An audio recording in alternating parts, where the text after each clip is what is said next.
हे good morning everyone. आपको उससे कल मैंने एक पोल लिया था इंस्टाग्राम पे, जहाँ पे मैंने आपको 4 वीडियोस दी थी।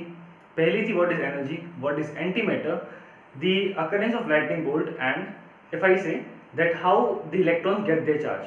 तो बिलीव मी बहुत डिफिकल्ट था, क्योंकि काफ़ी टाइम तक तो व्हाट इज एंटी मैटर तो किसी ने पूछा नहीं, बट बाकी 3 के लिए बहुत ज़्यादा लोगों ने उस पर मतलब कि एक ऑप्टिमाइज बिल्कुल सिंक्रोनाइज भी चल रहे थे, मतलब 5 5 4 4 4, तो बहुत डिफिकल्ट था।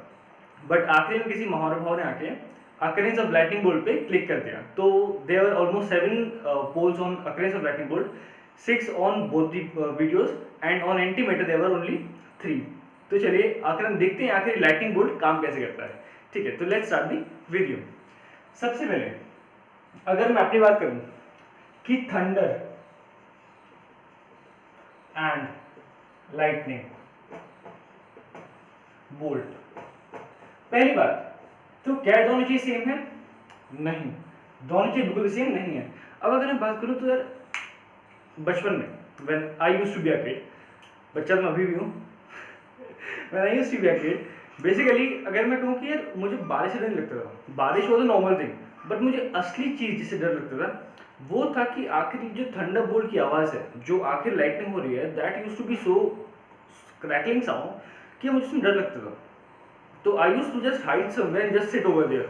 बट अगर मैं बात करूं कि आखिर ये लाइटनिंग बोल्ट होता क्या है और ये चीज़ें काम करती कैसे हैं, तो जब मैंने इसके बारे में रिसर्च करी तो मुझे पता चला कि ये कुछ है नहीं, हम इसको घर में भी करते हैं।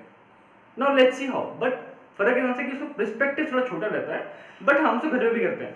क्या कभी आपने देखा है कि आप लोग जो अपनी अंधेरे में अपनी शर्ट वो उतारते हो तो उसमें क्या होता है, एक चिंगारी सी आती है। What is that? That is actually static electricity. आप लोग कोम करते हो अपने हेयर तो आप लोग को चिट चिट की साउंड आता है, या आप लोग कभी किसी आप लोग चल रहे हो आराम से, आप लोग किसी आयरन की टेबल को पकड़ा है, आयरन की चेयर को पकड़ा, तो एक कंडक्शन होता है, आपको लगता है करंट लगता है छोटा सा। ना that current is actually the static electricity. अगर आप लोगों ने ये चीज फील करी है तो बिलीव मी आप लोगों ने एक बहुत ही स्मॉलर एस्पेक्ट पे लाइटनिंग बोल्ट को टच किया है। बिलीव नहीं हो रहा? Yes, actually this is the concept, this is the procedure. कि बस फर्क इतना सा कि वो थोड़े हाई लेवल पर है, ये बहुत छोटे पर्सपेक्टिव पे है। चलिए आगे देखते हैं कि आखिर एक्चुअल मैकेनिज्म क्या है, वहां पर स्टैटिक इलेक्ट्रिसिटी कैसे बनती है और स्टैटिक इलेक्ट्रिसिटी होती क्या है। पहली बात स्टैटिक इलेक्ट्रिसिटी ये होती है कि सपोज हम लोगों ने किसी दो चीज को रब किया, we are rubbing two things. अब उस पर क्या हो रहा है, उस पर चार्जेस डेवलप हो रहे हैं, वो चार्जेस डेवलप हो रहे हैं बट वो चार्जेस फ्लो नहीं कर सकते, दो charges can never flow but they are getting develop. अब जैसे ही उनको एक मटेरियल मिला या पाथ मिला फ्लो करने के लिए, वो फ्लो कर जाएंगे और हमें क्या लगेगा, करंट लगेगा छोटा सा। ठीक है, अब ये चीज वहां पर क्लाउड में कैसे हो रही है भाई? अगर क्लाउड में हो भी रही है तो कौन कर रहा है? तो लेट्स सी। अगर मैं बात करूं कि सपोज करो मेरे पास ये एक मेरा बनाया हुआ भरवंडर वाला क्लाउड है, जो थोड़ा ऐसा अजीब से दिख रहा है।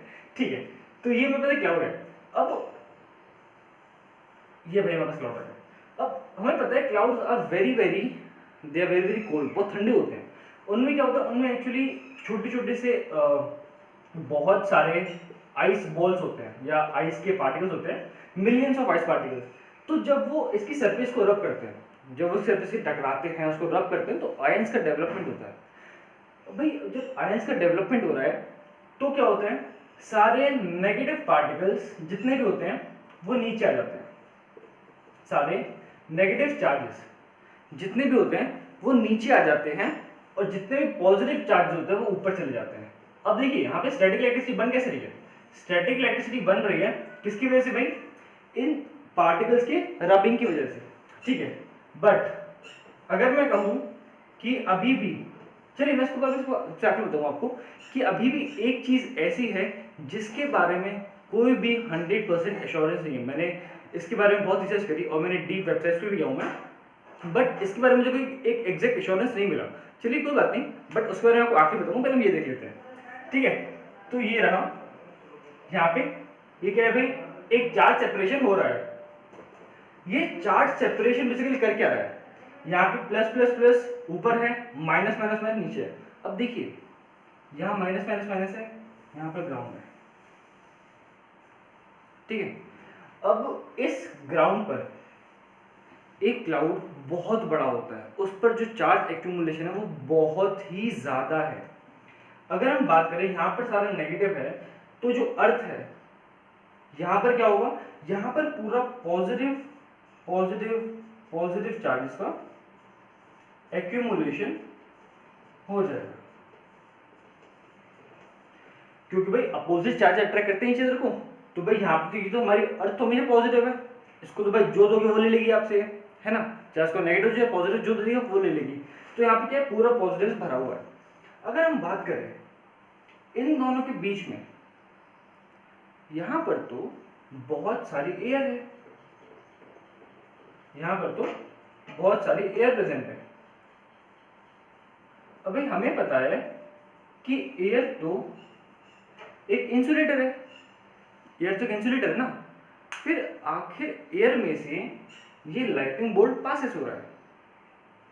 कभी भी इंसुलेटर में से लाइटनिंग बोल्ट पास, कोई भी इलेक्ट्रिसिटी पास हो सकती है।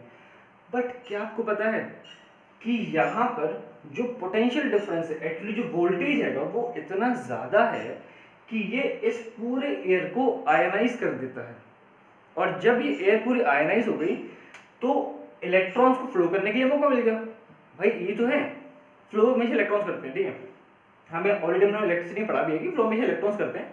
तो जब हमारे पास क्या हुआ भाई कि ये पूरा एयर जब आयनाइज हो गया तो यहाँ पे क्या मिल गया, हमें एक इलेक्ट्रॉन्स की स्ट्रीक देखने को मिली। अभी इलेक्ट्रॉन्स का फ्लो हो रहा है भाई, ये इलेक्ट्रॉन्स का फ्लो धीरे धीरे धीरे धीरे यहाँ तक पहुंच रहा है। जैसे ही यहाँ पर पहुंचा, यहाँ से सारे पॉजिटिव चार्जेस ऊपर मूव करना स्टार्ट कर गए। क्यों? अब इनको चाहिए equilibrium, everyone wants to be in stable state. यहाँ पे सब नेगेटिव है और पॉजिटिव है, तो यहाँ पे क्या चाहिए, इनको बराबर करना है। भाई बराबर कैसे करेंगे भाई, जब पॉजिटिव पार्टिकल्स यहाँ से ऊपर मूव करना स्टार्ट करेगा। अब जब भी दो charges which are opposite in nature जब भी मिलते हैं तो एक स्पार्कल होता है।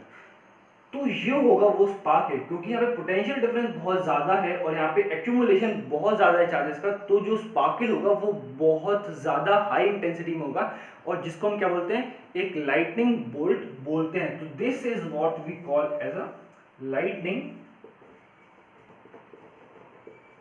बोल्ट। ये आपका एक लाइटनिंग बोल्ट होता है एक्चुअली में। अब लाइटनिंग बोल्ट तो हो गया, इतना हमें समझ में कि भाई लाइटनिंग बोल्ट काम कैसे करता है। अब मैं कहूँ थंडर क्या होता है, जो इतना कड़ाकेदार साउंड आता है लाइटनिंग होने के बाद आ जाता है, क्योंकि हमें पता है भाई लाइट की स्पीड ज़्यादा होती है इन कंपैरिजन टू साउंड, वो बहुत ज़्यादा होती है। तो लाइटनिंग पहले दिखते हैं हम लोग, साउंड बाद में आता है।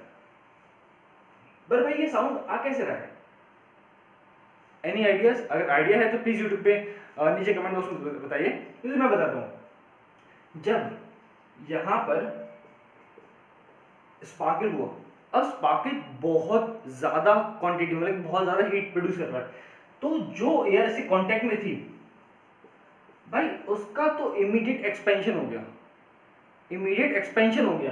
क्योंकि यहाँ पे क्या था भाई, यहाँ पे तो ठंडी हवा है, अब पूरी हवा थोड़ी ऐसे कांटेक्ट में आएगी, जितनी हवा से कांटेक्ट में उसका इमीडिएट एक्सपेंशन हुआ। एक्सपेंशन इतना ज्यादा हुआ कि यहाँ से सारी हवा चली गई, सारी हवा क्यों वहां से चली गई, इस एक्सपेंशन की वजह से।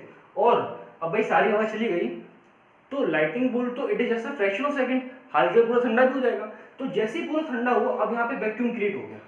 अब इतने एरिया में क्या हुआ, वैक्यूम क्रिएट हो गया, क्योंकि यहाँ पे एक्सपेंशन हुआ तो पूरी हवा तो बाहर चली गई।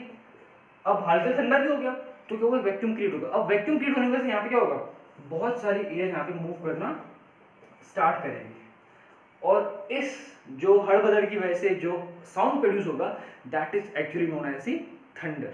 ठीक है, ये थंडर होता है। हमें लाइटनिंग बोल्ट और थंडर बारे में समझ में आ गया कि आखिर ये होता कैसे, कैसे काम करता है। अब अगर मैं बात करूं जो मिथ्स हैं, वो मिथ नहीं, वो एक्चुअली रियलिटी है कि जो ये थंडर बोल्ट है उसमें जो करंट होता है वो अप्रोक्सीमेटली 20,000 एम्पियर का रहता है।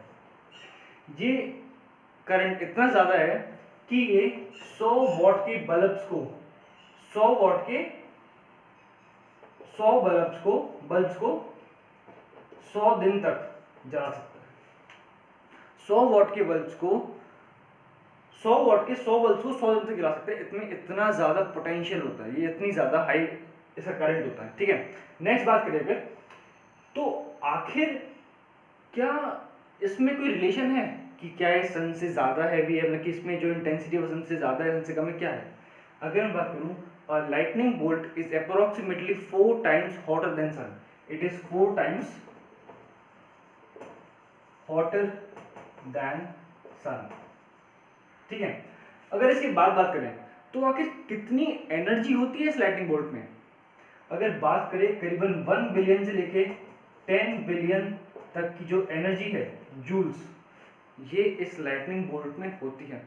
तो अगर कोई कभी भी लाइटनिंग बोल्ट के कांटेक्ट में आए तो उसको भूल जाए तो ज़्यादा अच्छा है, क्योंकि उसके बाद उसको बचना नामुमकिन सा है, क्योंकि इतनी ज़्यादा एनर्जी पोजेस करने के लिए हमारी बॉडी क्या कोई भी चीज़ नहीं बनी है। हाँ बनी है चीज़ें, बट हमारी बॉडी नहीं कर सकती। कोई मास भी हो पूरा मास उड़ जाएगा वो। तो प्लीज़ अपने आप को सेफ रखें खासकर इस चीज़ से। ठीक है, तो होप्स आपको समझ में आया होगा कि कैसे काम करता है। और प्लीज़ फ्रेंड्स, कोरोना बहुत ज़्यादा बढ़ रहा है, तो प्लीज़ आप लोग घर पे सेफ रहिए और प्लीज़ बाहर मत जाइए। और अगर आपको वीडियो अच्छा लगा है तो प्लीज़ मेरे चैनल को सब्सक्राइब करिए, शेयर करिए इस वीडियो को और अपना प्यार बनाते रहिए। Okay, so thank you friends, have a great day ahead, take care, bye bye.